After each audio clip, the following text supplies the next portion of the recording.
ಎಲ್ಲರಿಗೂ ನಮಸ್ಕಾರ ರೀ. ಹೆಂಗದಿರಿ? ನಾನು ಶ್ವೇತಾ.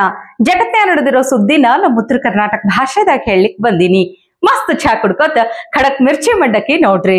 ನೋಡಿ ಸುಮ್ಕುಂದ್ರು ಬೇಡ್ರಿ. ಮತ್ತ ನಮ್ಮೆಲ್ಲಾ ವಿಡಿಯೋಸ್ಗಳನ್ನ ಲೈಕ್ ಮಾಡ್ರಿ. ನಿಮ್ಗೇನ್ ಅನಿಸ್ತದ ಕಮೆಂಟ್ ಮಾಡ್ರಿ. ನಿಮಗ್ ಗೊತ್ತಿದ್ದವ್ರಿಗೆಲ್ಲಾ ಶೇರ್ ಮಾಡ್ರಿ. ಇನ್ನು ನಮ್ಮ TV Vikrama digital channel subscribe ಮಾಡುವುದಂತೂ ನೆನಪಾರ್ಬೇಡ್ರಿ. ನಿನ್ನಿಂದ ಒಂದೇ ಸಮನೆ ಬ್ರೇಕಿಂಗ್ ನ್ಯೂಸ್. ಕರ್ನಾಟಕದಾಗ ಬಸ್ ಪ್ರಯಾಣ ದರ 15% ನಷ್ಟು ತುಟ್ಟಿ ಆಗ್ಲಿಕ್ಕತ್ತದ.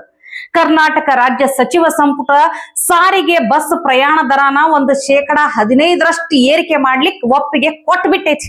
KSRTC ಸೇರಿದಂಗ ಕರ್ನಾಟಕದ 4 ಸಾರಿಗೆ ನಿಗಮಗಳು ಬಸ್ ಪ್ರಯಾಣ ದರನ 15% ನಷ್ಟು ಹೆಚ್ಚಿಗೆ ಮಾಡ್ಲಿಕ್ಕ ಮುಖ್ಯಮಂತ್ರಿ ಸಿದ್ದರಾಮಯ್ಯನವ್ರ ನೇತೃತ್ವದಾಗ ನಡೆದಂತಹ ಸಚಿವ ಸಂಪುಟ ಅನುಮೋದನೆ ಕೊಟ್ಬಿಟ್ಟದ.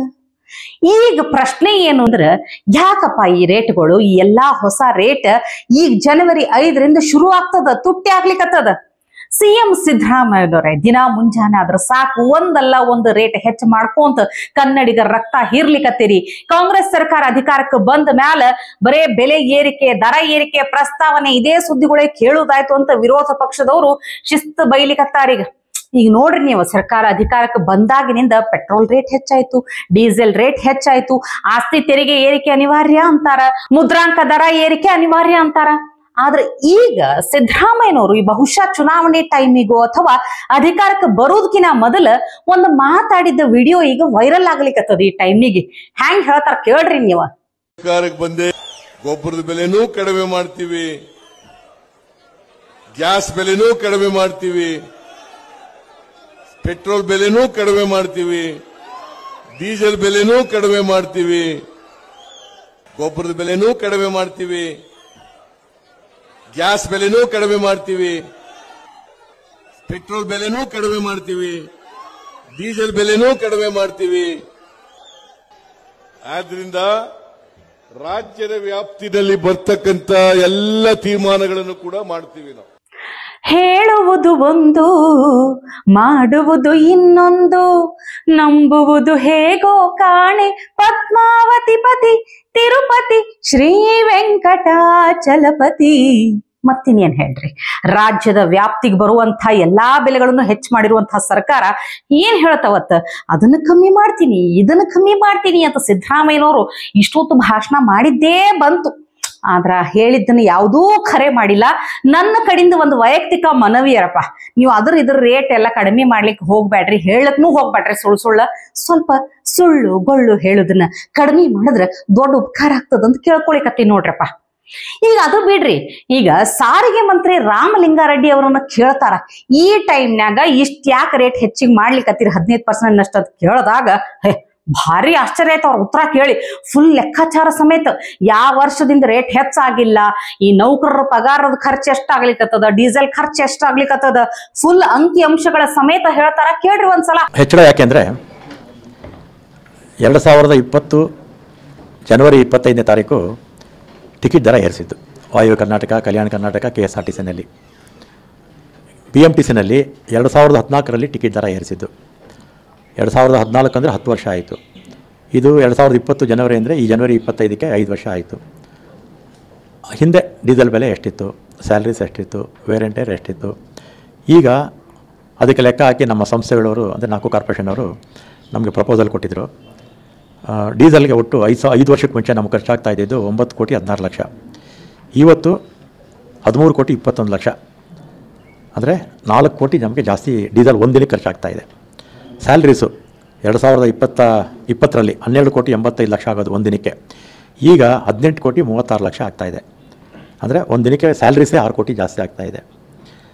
ಮತ್ತು ಇದ್ರ ಜೊತೆಗೆ ಇನ್ನೂ ವೇರ್ ಆ್ಯಂಡ್ ಟೇರು ಎಲ್ಲ ಲೆಕ್ಕ ಹಾಕಿದರೆ ಖರ್ಚು ಜಾಸ್ತಿ ಆಗ್ತಾ ಇದೆ. ಅದಕ್ಕೆ ನಮ್ಮ ಬೋರ್ಡ್ಗಳು ನಮಗೆ ಬೆಲೆ ಏರಿಕೆ ಮಾಡಿ ಅಂತ 5-6 ತಿಂಗಳ ಮುಂಚೆನೇ ಪ್ರಸ್ತಾವನೆ ಕೊಟ್ಟಿದ್ದರು. ಇವತ್ತು ಕ್ಯಾಬಿನೆಟ್ ತೊಗೊಂಡೋಗಿದ್ದೆ. ಕ್ಯಾಬಿನೆಟಲ್ಲಿ ನಮಗೆ 15% ಏರಿಕೆ ಮಾಡೋದಕ್ಕೆ ಅನುಮತಿ ಕೊಟ್ಟಿದ್ದಾರೆ. ಶಭಾಷ್ ರಾಮಲಿಂಗಾರೆಡ್ಡಿ ಸಾಹೇಬ್ರ, ಎಷ್ಟೆಲ್ಲ ಲೆಕ್ಕ ಗೊತ್ತೈತ್ರಿ ನಿಮಗ. ನಾ ಖರೆ ಅನ್ಕೊಂಡಿದ್ದೆ ಇವ್ರಿಗೇನು ತಲೆಗಿಲ್ಲ, ಏನು ಗೊತ್ತಿಲ್ಲ ಅಂತ ಅನ್ಕೊಂಡಿದ್ದೆ. ಆದ್ರೆ ಕೇಳಿ ಬಹಳ ಖುಷಿ ಆಯ್ತು. ಆದ್ರೆ ಈ ಶಾಣೆತನ 2023ರಾಗ ಈ ಗ್ಯಾರಂಟಿ ಯೋಜನೆ ಘೋಷಣೆ ಮಾಡೋ ಮುಂದೆ ಯಾಕೆ ಇರ್ಲಿಲ್ಲ ಅಂತ, ಈ ಲೆಕ್ಕಾಚಾರ ನಿಮ್ಮ ತಲೆಗೆ ಯಾಕೆ ಬರ್ಲಿಲ್ಲ ಹೇಳ್ರಿ ನೋಡುಮು.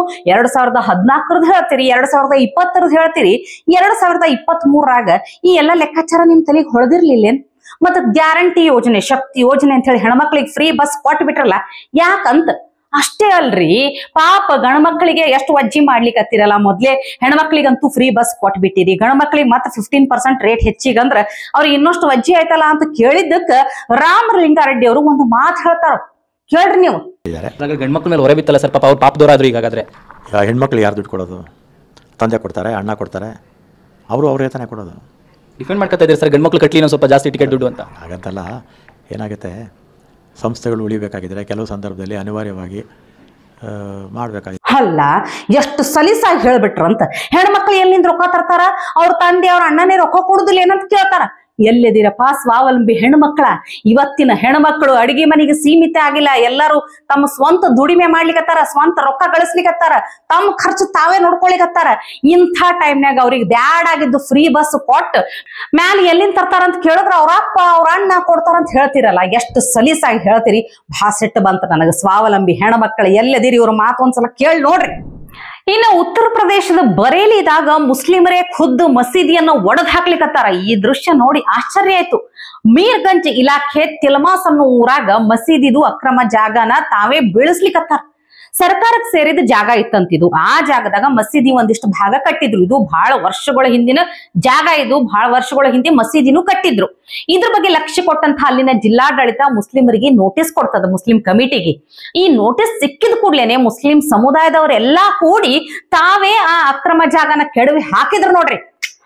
ಯೋಗಿ ಖದರ್ ಹೆಂಗದ ಅಂತ ಇಲ್ಲಿ ಅರ್ಥ ಆಗ್ತದೆ.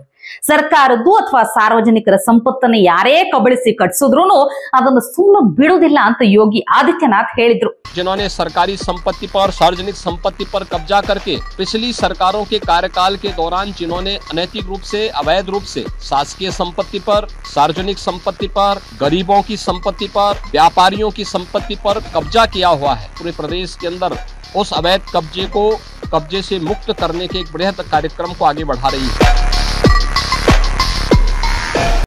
ಇವ್ರ ಕೆಲ್ಸಕ್ಕ ಅಲ್ಲಿ ಮುಸ್ಲಿಮರೇ ಕೈ ಜೋಡಿಸಿ ತಾವೇ ಖುದ್ ಈ ಕೆಲ್ಸಕ್ಕ ಮುಂದಾಗ್ತಾರಂದ್ರ ತಿಳ್ಕೊರ್ ನೀವು. ಒಂದ್ ಕಡೆ ನೋಟಿಸ್ ಸಿಕ್ಕ ಕೂಡ್ಲೆ ಕಾನೂನಿಗೆ ಸರ್ಕಾರಕ್ಕೆ ತಲಿಬಾಗಿ ತಾವೇ ಖುದ್ ನಿಂತು ಮಸೀದಿದ ಅಕ್ರಮ ಜಾಗನ ಕೆಡವಿದಂತ ಮುಸ್ಲಿಮರು ಸಿಗ್ತಾರ. ಆದ್ರೆ ಇನ್ನೊಂದ್ ಕಡೆ ಕಂಡಲ್ಲಿ ಎಲ್ಲಿ ಅಂದ್ರಲ್ಲಿ ಸಾರ್ವಜನಿಕ ಸ್ಥಳದಾಗ ಬಸ್ ಅನ್ನಲ್ಲ, ಟ್ರೇನ್ ಅನ್ನಲ್ಲ, ಏರೋಪ್ಲೇನ್ ಅನ್ನಲ್ಲ, ಯಾವ್ದನ್ನೂ ಬಿಡಲ್ಲ, ಎಲ್ಲಿ ಬೇಕಲ್ಲಿ ದಿಢೀರ್ ನಮಾಜ್ ಮಾಡುವಂತ ಅಡ್ತಾರ ಮುಸ್ಲಿಮರು ಸಿಗ್ತಾರ ನೋಡ್ರಿ.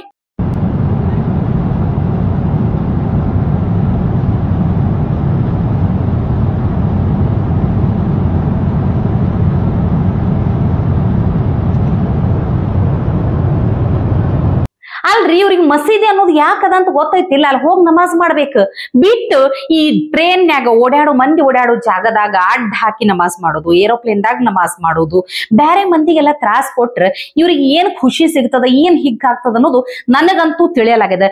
ಇವ್ರಿಗೆ ಯಾವ ತರ ಬುದ್ಧಿ ಹೇಳ್ಬೇಕಂತ ಕಮೆಂಟ್ ಮಾಡಿ ತಿಳಿಸ್ರಲ್ಲ.